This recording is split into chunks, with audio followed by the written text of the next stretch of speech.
Welcome to our AJAG PD Pod, the place for discussion, debate, and learning about all things accounting. Our hosts, Ivan Tabak, Jonathan Tucker, are CPAs that have been in practice for more than 3 decades. Together, they bring varying experience and viewpoints to the table, not to mention a little humor, too. Join us as we talk through current issues and hot topics, tap into expert guest insights, and enjoy the odd walk down AJAG memory lane. Before we begin today's podcast, please note, although the educational material within the podcast has been carefully prepared, none of the persons involved in the preparation of the material accepts any legal responsibility for its contents or for any consequences arising from its use. As well, the podcast material and the references contained therein may reflect laws and practices that are subject to change. Advice regarding a particular fact or situation should always be reviewed by a qualified professional. This podcast is produced and distributed by AJAG Professional Development. For more information about AJAG or any of its offerings, please visit ajag.ca.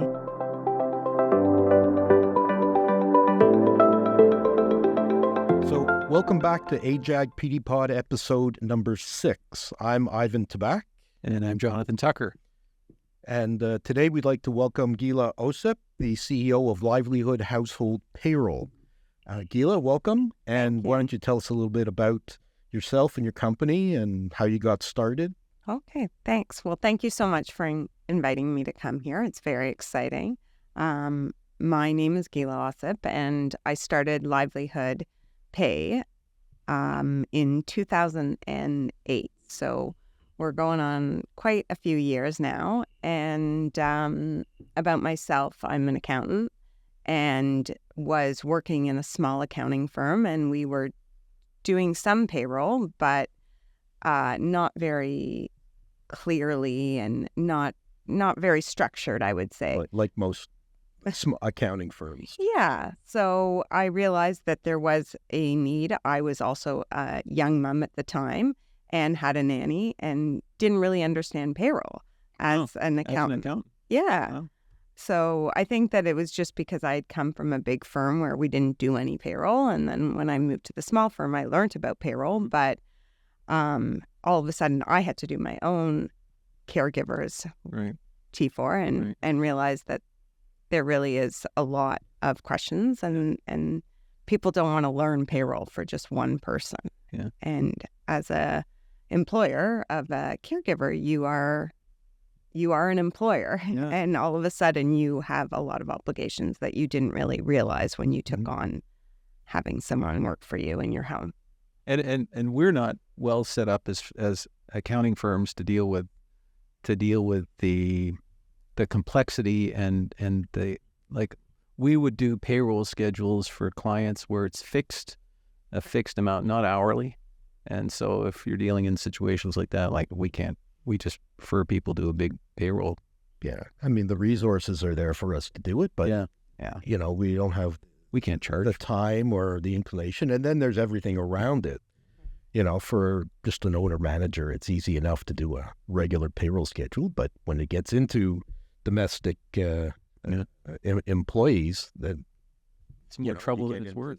There are a lot of nuances with household payroll that, as you said, most people don't realize at all.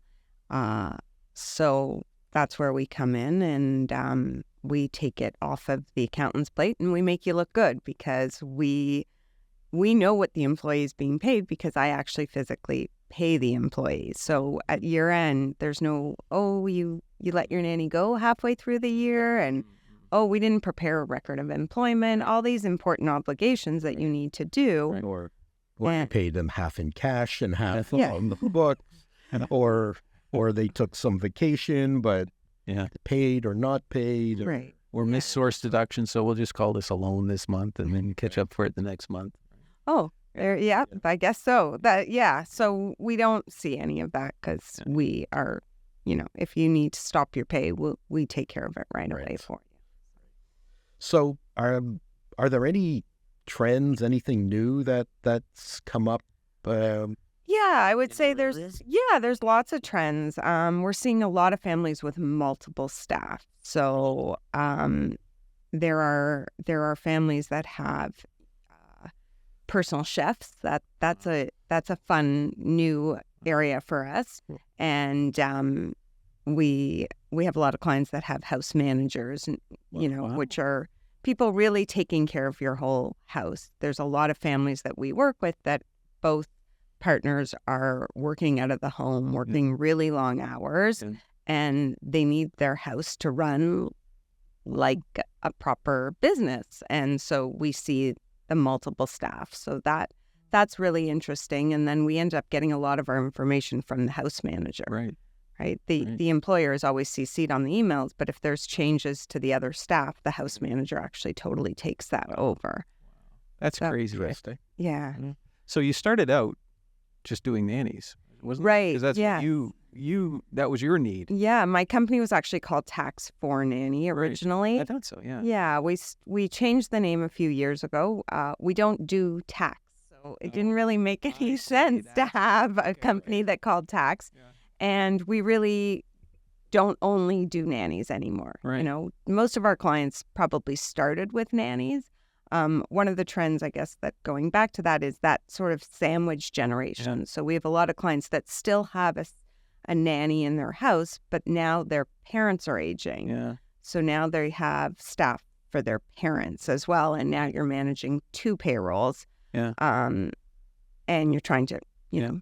still run your own family and probably have a job outside of the house as well. Yeah. So. Now, do you also take care of any small business with, call them regular employees? Yeah, we have Do that as we do. We handle up to 5 employees, I would say. Why you don't want to go bigger? than that? Because we're concierge payroll, so we do everything for our clients. We don't expect them to learn a payroll software.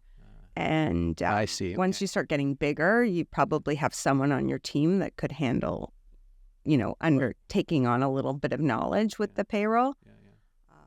But we do see that we see a lot of holdcos, so families, with just they themselves are their employee, and we handle their payroll as well for them.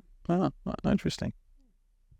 Oh, well, you know what? You've really tweaked my interest with the house manager. I mean, I didn't know that that was a thing now. Well, maybe she can refer one to you. Yeah, Great. from my wife and I. Yeah. Well, you've got a couple of dogs, too. We could share the costs. Run our. Well, I'll pay cash. You better bleep that out. Yeah. So what, as accountants, obviously, there are clients that ask us to take care of it, and sometimes we do, and sometimes we push back a bit. But, what for the accountants who do take on the payroll function for domestics, what are the biggest mistakes you Okay. see us making? Yeah, so a lot of families, I would say that the most common mistakes that CPAs make when dealing with household payroll is to not ask the questions that we know to ask. So, for example, one of the most important things to ask a family is the employee living in your home or living out of your home?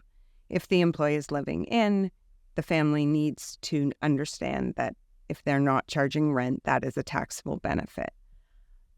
If the employee is living out, most of the time the employee will get a Metro Pass or a bus pass or a transportation allowance. A lot of caregivers have their own cars now. So again, the CPAs just don't know to ask that because they're not doing this on a daily basis. right. And all that would be taxable benefits as well. Taxable benefits. So yes, number 1 would be taxable benefits. Number 2 would be record of employment. I don't know a CPA out there that likes to prepare a record of employment for a caregiver or for any employee. Yeah. When we handle it, we hear a lot of the times with clients coming on, if they've had an accountant prepare a table for them in the past and they're now onboarding a new caregiver, they'll say, can you prepare the record of employment for me? My accountant doesn't know how to do it or doesn't have the ability to do it. So that would be the one thing.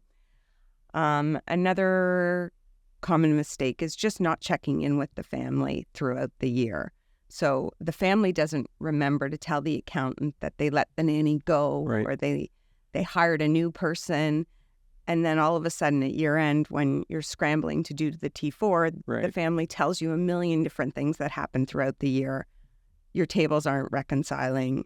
They've never made their remittances. Yeah. And You've you're still got wasting time. Really, as a CPA, wasting your really important time and focusing on payroll, which families don't really see the benefit, or the value. the value. I guess that's the word. Yeah. Yeah, well, Yeah. that's the case for most of what we do. That's true. Nobody likes to pay us for Yeah.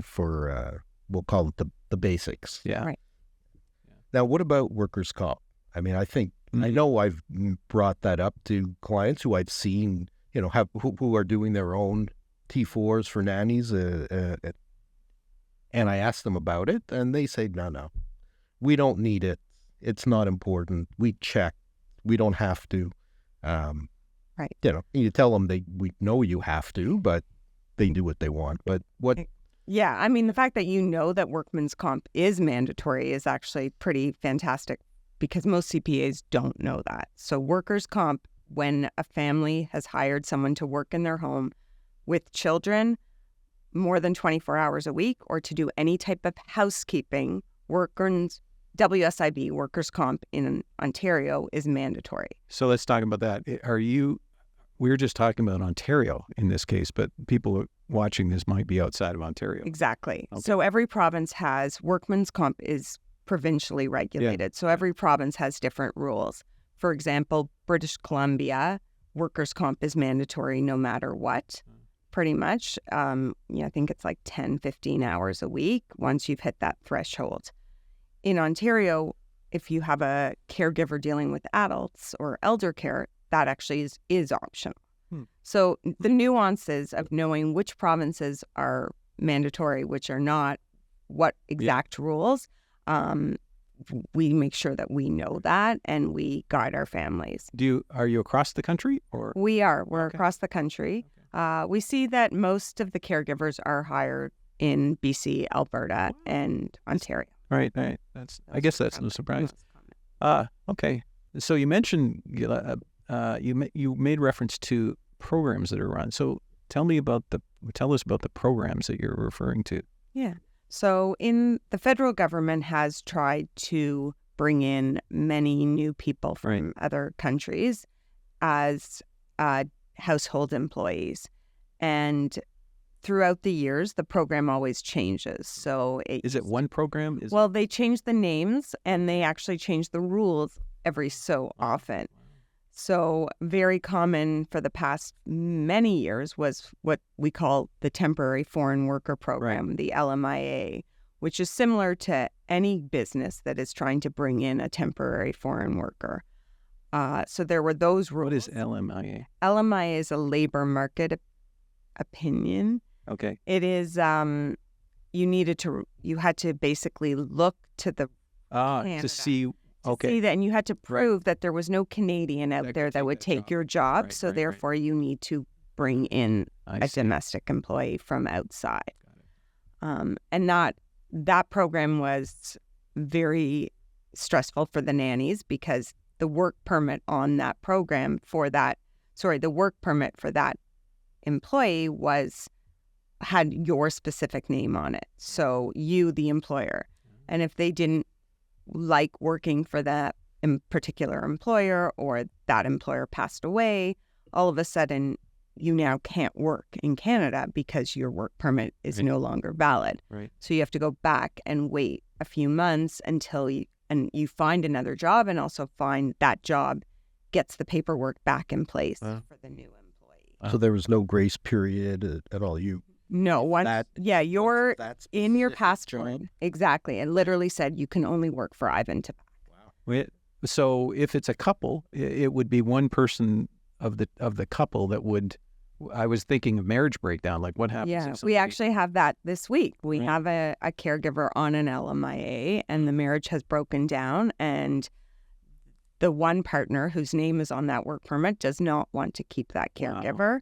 And the other partner does. And, there might be ways to work it. You'd have to contact an immigration consultant. We work with some amazing immigration consultants, and they may be able to help you. But that program is the rules are pretty specific.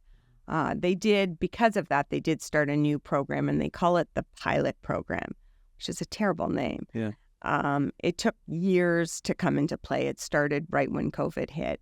And so a lot of employees are just coming into Canada now that even signed up for that program in 2020. And the good thing about that program is you are hired to be a caregiver or an elder caregiver or a nanny, but you can switch employers much easier. Okay. So there's different rules. There's different obligations with salaries. You have to be up to date with what the rules are and stuff. So as I said, we work with immigration consultants that keep us informed of the rules and make sure that everybody is following. Are there a lot of live-in? You were talking about live-in earlier. Is that a thing in the past, or is that still very common? That is a good question. Live-out nannies and live-out elder care workers, it's extremely expensive for the family. So I know I did say that we have clients that have personal chefs and stuff like that, and they may not be as price sensitive, but a family that's hiring a live-out nanny, you have to imagine that nanny has to live somewhere, and they're going to pay rent in a big city because that's where most of them are being hired. And therefore, the salary ranges are between, in Toronto, between 65,000 and 80,000 plus benefits. Wow, that's a lot of money, eh? So I guess that's why sometimes people go the cash route. She's never seen that. Never. No, I've heard about it. So it's an interesting thing because obviously we do hear about it, but I think it's really important to say that, these people, that the industry is taking care of your most precious assets. Yeah. Your children, your aging parents, your home, and you want to be treated the way, I always tell my clients, treat people the way you would want to be treated. Yeah. You wouldn't want to take a cash job. Yeah. Like, there was a big issue with COVID when there was employees that couldn't get served because their families were not paying them properly. Not my clients, but other people.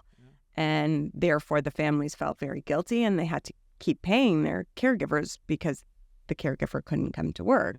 But, things like that.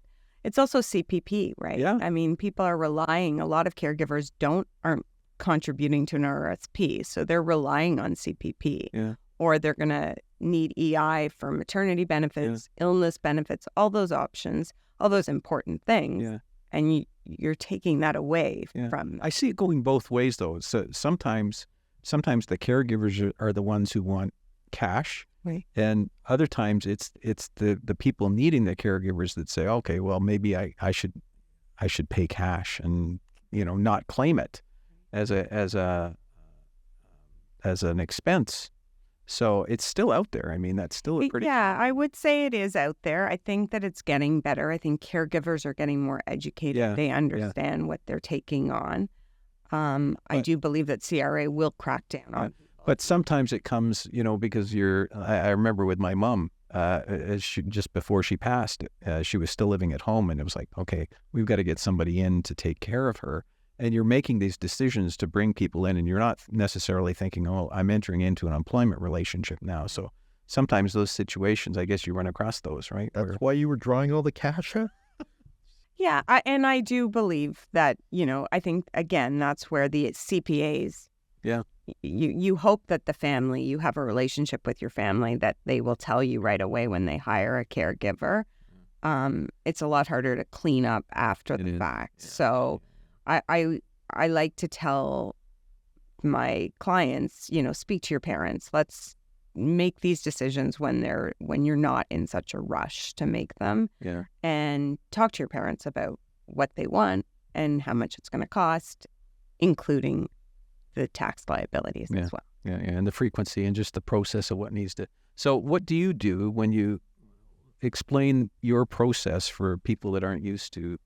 Yeah, so as I said, we're a concierge-based payroll company, and what we do is we handle pretty much everything. What that means is The employees are paid on direct deposit. Money comes flowing right from the family's bank account. What is owed to CRA plus what's owed to the caregiver comes out of your bank account 2 business days before payday, and then the employee wakes up, pay stubs are generated. I don't know a CPA out there that wants to create a pay stub for an employee. Right. Legally, you are required to give your employee a pay stub with every pay. So we have an app for employees' phones. They can see their pay stubs. We can email things out if people need it. Right. And so it's all done direct deposit. Do people call in hours, or do they enter hours? Most employees are on salary. I'm not. Oh, they are. Say. Yeah. Oh, wow. For the majority of families, the caregivers really prefer the salary based, even if stability. it's stability. Yeah. Exactly. They have expenses. They need to know their income. Within a few hours, if there's overtime, some families will email us and let us know that there is overtime, and we add it to the next pay possible. If we've missed this pay, we'll just add it to next pay. And any inquiries from CRA, peer reviews, anything like that? Yes. Does it come right to you? Like, are you the mailing address? Yeah. We used to be the mailing address for most of our clients. We tend not to set them up that way. We do want the family to take some ownership. You just hope they'll. Well, there are no peer reviews because I do it perfectly. That's the difference. Okay, fair enough. Because it's a direct deposit, the system is going to calculate it. So we actually don't have any peer reviews. The only time we have peer reviews is when they've had a caregiver before they hired us. Right. And we have to tell them, you have to show that to your accountant because we didn't do those calculations. Right. And adjustments, like if there's some kind of adjustment for a payroll so I guess what I'm getting at is how much of this is automated, how much of this is picking up the phone and talking to you or to a staff person. So we always tell the family, we only need to know if there's a change, right? So if your employee's getting paid the same amount every week, we don't need to hear from you. Yeah. If your employee's taking paid vacation, we don't need to hear about that. Yeah. It's when the employee is taking unpaid vacations, unpaid sick days, overtime, or a vacation payout. So a lot of caregivers don't take their vacation and at the end of the year may need to be paid out for their vacation. So we would help the family with that as well. Right. Bonuses, I presume, happen sometimes. Yep, bonuses do happen, and raises. We're also, because we're so involved in the industry, we know the market. So our families use us as a resource to determine, are we in line? We love our caregiver. We don't want to lose them. Right. What is the going salary? Right. We do have that knowledge, so we're able to help the family. And what are some of the more, are those the more complicated issues in terms of payroll, would you say? I would say that the most complicated issues would be around, as you said, marriage breakups, things like that. So the other issue that we do see is nanny shares. So 2 families want to share a nanny, and the nanny wants to take home a net pay. So I don't know if you guys work with a lot of families that say that, but caregivers historically have always asked for a net pay, so a take-home pay, and we need to work backwards to get that. Well, that's not too complicated if it's only one employee, one family. All of a sudden now you've got a nanny share. You can't just use you're the main employer, you're the secondary employer. The families want to spend the same amount of money, so we have to look at the total salary and then split everything. So that becomes a complicated issue. And then when one family gives up that nanny share, now what happens? Right. So we work with the families on that. We try and help, navigate that issue. So that would be one of our main complications. Do you ever deal with workers' comp claims? Do you help? We don't help. No, we don't help with the claims. We do see claims, though. I'm not going to. You do, eh? We do. Wow. Yes, we have seen in the history, not that many, luckily, but everything from minor issues where a child has gone like that with their head, banged a tooth out of somebody or hurt somebody. A lot of the time, this summer particularly, we had a few nannies get hurt when they were walking their family dog. So those became Really? bigger issues. And How do they get hurt walking a dog? the dog gets trip and attacked, or Oh, the dog gets attacked by another dog on a leash, and then the nanny falls and breaks the wrists, and now needs to take 6 weeks off because you can't work with Right. a broken wrist. So that was an issue that happened this summer. That we helped navigate, and then we also helped the family. We stopped the pay, so that To get them onto EI and workers' comp. exactly. So, I mean, it sounds like you could almost become like an employment agency as well. Yeah. Because you've got the contact with nannies. If you know one who's not happy, maybe. Yeah, we find that we have some great partners that we do, and that is something we do help with. We refer out a lot. We know the industry really well, so we have agencies across Canada that we can refer our clients to. We also have, as I said, immigration consultants, and recently we've added benefits. So we find that the industry, because it is so lucrative, one of the reasons that caregivers used to leave the industry is because they needed health benefits, and families weren't able to offer them without, getting the caregiver a medical exam and stuff like that. So we have started our own benefit program called the Livelihood Benefit Program, and it's now becoming more mainstream. Employees are asking for it. They want the benefits. They want to stay in the industry, but they do need some protection. So we help the families with that. Wow. So health and dental, that type? Yeah, health and dental. Wow. It's not like a crazy program. Yeah. We want it to be paid by the employer. Yes. 100%. You don't want a nanny to have to choose, ideally, between, cash and that. Yeah. And so we like it to be more employer based and very to cover the. So again, as a service, you would just add that as part of the service so that an employer doesn't have to think about that. Exactly. Yeah. Yeah. Okay. And then the caregiver doesn't need to take a medical. So you have to be a livelihood client to get livelihood. I see. That's the group plan. I was So just you're going to have thinking, to follow your client. Clients who might be, it might be an option Yeah. to look at that, but we'd have to get them over. Take Over them to off your plate and Yeah. and bring them over to us. Interesting. That's great. So what's the next step? Like, do you have any other that you would be willing to divulge? Is there any other expansion area? No, not yet, but we do see that the families are asking for more and more things. So we're looking at our options, and So you're going to put the tax back in the name and start doing tax returns? definitely not tax returns. No, I prefer CPAs to do that, and I want the CPAs to refer to me. I am a CPA, but I feel like everyone should specialize in what they're doing, and I couldn't do a corporate tax return anymore, and that's why I do. We feel the same way, don't we? Yeah. Yes. Sometimes it's just getting beyond That's crazy. beyond our capabilities sometimes. So, So you mentioned your concierge service. So what does that mean in terms of costs? That's a good question. A lot of the times our accountants do ask us that because we want to make sure that it's reasonable to the family and it's cost effective to them. So we charge $70 a month for payroll services. We have a small registration fee. There's a lot of paperwork that's involved to get us to the point. Not on the family's end. It's all through like DocuSign, but we prepare a bunch of documents. We ask them to sign it.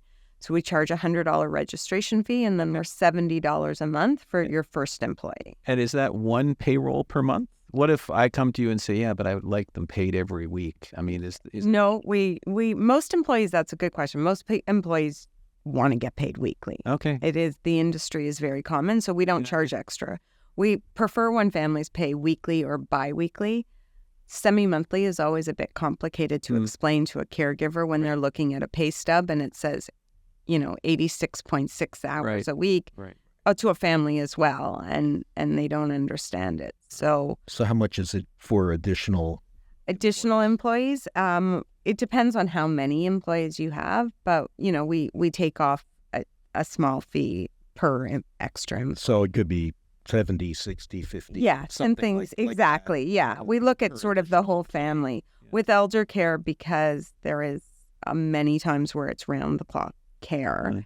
you're going to hire probably multiple employees so that you don't Right. have to pay overtime. So you want to have 4 to 6 staff You know, see. on duty. Yeah. And that ends up costing the family, but we try and navigate that and reduce our costs so that the family can still do that. You talk about it as an industry.